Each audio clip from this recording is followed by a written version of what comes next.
So let's see what this says. The boat traveled K miles in T hours and was 40 miles short of the goal when the gun went off. If the skipper tried again, how long would it take to reach the goal if he increased the rate of his travel by 10 miles per hour? Okay, so the boat traveled K miles in T hours and was 40 miles short of the goal. So first of all, we're going to write an equation about what happened when he was short of the goal. All right, so rate times time equals distance. All right, so it says it traveled K miles, so K miles. So the boat traveled K miles in T hours. So the distance was K and the time was T. And the rate, they don't tell us. So that's what we don't know. All right, so when the boat was short of the goal, the rate was K over T, because rate is distance over time. Now let's write an equation to reach the goal.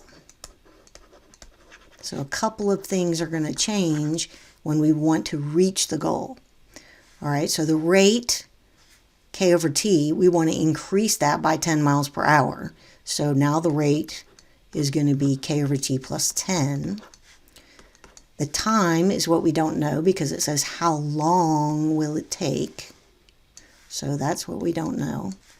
And then the distance, it says the boat traveled K miles in T hours and it was 40 miles short of the goal. So now we want to reach the goal. So we don't want to go K miles, we want to go K plus 40. Okay, so those are the two things that have to change for us to actually reach the goal. The rate is going to increase by 10 and the distance has to increase by 40, so we'll get there because in the first situation we were 40 miles short of the goal.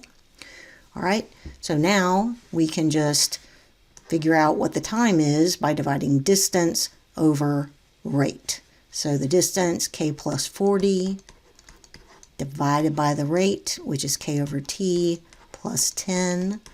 And to simplify that fraction, we can just multiply the top and the bottom by the denominator of the fraction that is in the extra little fraction that's in there. So we'll multiply top and bottom by T over 1.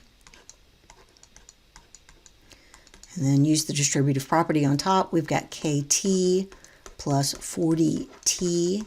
And then on the bottom, we will have K over T times T, which is just K. And then 10 times T is 10T. And that is going to be hours. Okay, I created a better unit circle for you and filled in the first quadrant. And I want you to fill in all the rest and remember where all these values came from. Remember the radius of the unit circle is 1. So when you draw your triangles, like your 45, 45, 90, well, let's do the 30, 60, 90 first, just because I messed it up. Okay, so 30, 60, and remember that the ratios on a 30, 60, 90 triangle are 1 for the short side, 2 for the hypotenuse, and square root of 3 for the long leg. Well, in this circle, in the unit circle, the hypotenuse is 1. So all these things are going to have to be divided by 2 to get the values. So everything gets divided by 2, and that's just 1. Okay, so we use that to find the values for the x and y coordinates of these points. All right, because whatever theta is, whatever that angle is, so for this first point it's 30 degrees. So the x coordinate is this side of the triangle, the long side, and that is square root of 3 over 2 when we're at 30 degrees. So that is your x coordinate. And then your y coordinate is this vertical line, which is the short side of the triangle, and that value is going to be 1/2. So there's your x, there's your y, and that's because of the triangle that you learned to draw before. And it is also showing you the values for sine and cosine of 30 degrees. So the x-coordinate in the unit circle, the x, is equal to the cosine of whatever angle you're at.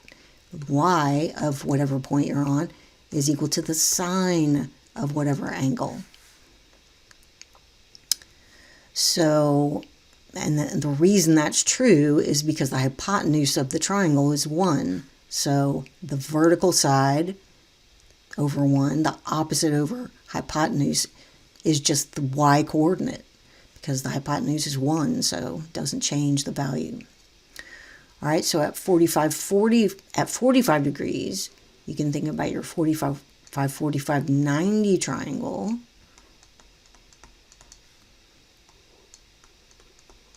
And remember that that is 1, 1, square root of 2. But since we're in the unit circle and the hypotenuse is 1, we have to divide all these things by square root of 2. And that's just 1. So in this case, you've got at your 45 degrees, your x-coordinate, which is the horizontal side, horizontal leg of the triangle, is 1 over the square root of 2. And since 45, 45, 90 is an isosceles right triangle, the y value is going to be the same as the x. 1 over square root of 2, 1 over square root of 2 at your 45 degree. And the reason I'm leaving the radical in the denominator, which you should never do, is because sometimes when you fill this in to a problem, you want to fill it in as 1 over square root of 2 because maybe part of the problem has a square root of 2 in it and you want to cancel those. So you would never leave a final answer with a radical in the denominator, but just to make it so that when you plug it in, you might be able to cancel something. I'm leaving it this way on the unit circle. For the 60-degree angle, it's just like the 30-degree angle, except now the short side is the x-coordinate and the long side is the y-coordinate. And then you've got your quadrantal angles, 1, 0, 0, 1, negative 1, 0, and 0, negative 1. I'm going to let you fill all those in. I'm going to let you fill in the rest of the angles that are related to 30, 45, and 60, and fill in the values for the points. And they're going to be just like the points in the first quadrant, except they'll have different signs on them because of where they are. Like in the second quadrant, x will be negative. So just go ahead and fill all those in and bring this to class. You need to print this out, which I put it on the homework for you to print out and fill in the empty spaces and bring it to class so I can just check it and make sure that it's correct, because I want you to be using this from now on instead of drawing the triangles to find the values for any problems that involve these angles related, any angles related to these angles. Okay, and I just wanted to clear that for a minute so that we can make sure that we covered tangent, because we've already said that cosine of theta is x and sine theta is y on the unit circle.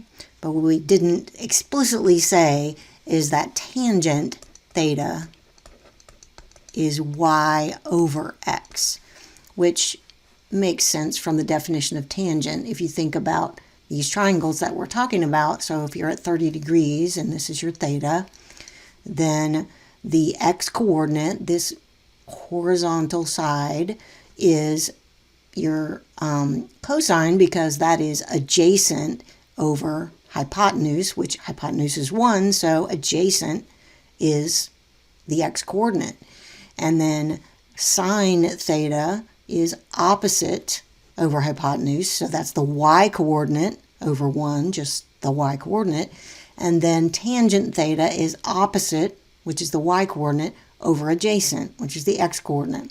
So your y-coordinate is your vertical, your x-coordinate is your horizontal, so tangent y over x.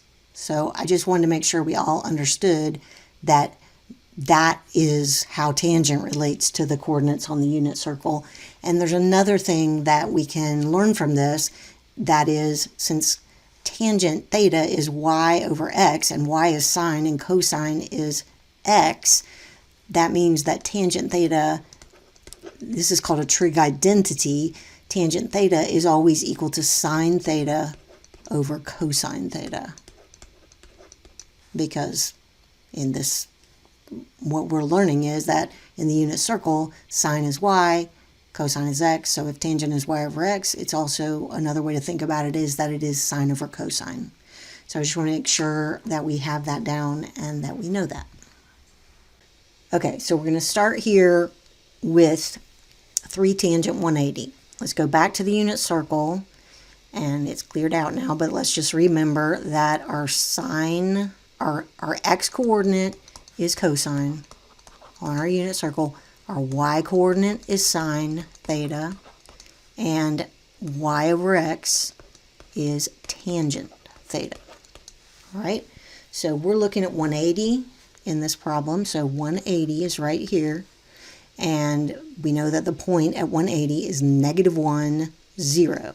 So that's telling us that the cosine is -1, the sine is 0, and the tangent is going to be y over x, so 0 over -1. So when we do this problem here, we're talking about 3 times 0 over -1, which is just 0. The next one, 4 sine 270. If we look down here at 270 on our unit circle, that is 0, -1. And so 4 times the sine of 270, sine is the y coordinate, and that was -1, so 4 times -1 is -4. And then down here we have 3 tangent 270, so let's jump back over there and look at 270. Tangent is y over x. Well, -1 over 0 is undefined, so tangent 270 is undefined, and so 3 times tangent 270 is also undefined. So this is undefined. All right, sine -135. Let's look at that. To get to -135, we start at 0 degrees, and we go clockwise 90 and another 45. Puts us right here. And that is the angle 225, which is related to 45. And so the values for x and y for 225 are going to both be negative, but they'll be just like the angle 45 in the first quadrant. So -1 over the square root of 2, -1 over the square root of 2. And so back on the problem we're doing, we want sine of -135, and that is going to be the y coordinate, so -1 over the square root of 2. And then cosine 180, if we look back here, cosine is your x coordinate, which is -1. So we're going to have 3 square root of 2 times -1. So now we have -1 over the square root of 2 plus -3 square root of 2. And if we rationalize that first fraction, we'll have negative square root of 2 over 2. And if we get a common denominator then of 2, we'd have to multiply this by 2 over 2, which would give us -6 square root of 2 over 2. And so now we can add the fractions because there's a common denominator, and that's going to be -7 square root of 2 over 2.